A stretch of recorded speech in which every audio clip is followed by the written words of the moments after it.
वो जो दाढ़ी वाले और गोल टोपी वाले क्या मराठी में बात करते क्या? शुद्ध मराठी में बात करते क्या? उधर जाने की उनको कान के नीचे बजाने की हिम्मत नहीं है। ते कसं आहे ना, तुमच्यासारख्या एखाद्या महानुभावाने मराठी भाषेसंदर्भात एखाद्या समाजाला सर्टिफिकेट देणे हे काय आम्हाला बरोबर वाटत नाही।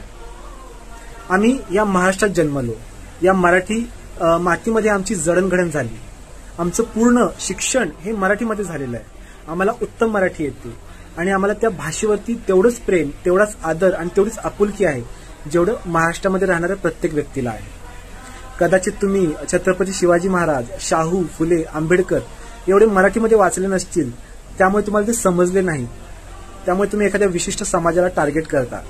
त्यामुळे आम्हाला हे प्रूव्ह करायची किंवा तुमच्या सर्टिफिकेटची आवश्यकता नाही की आम्हाला मराठी येतं का नाही येत। आम्हाला उत्तम मराठी येतं, उत्तम समजतं आणि आम्हाला त्या भाषेवरती खूप प्रेम आहे।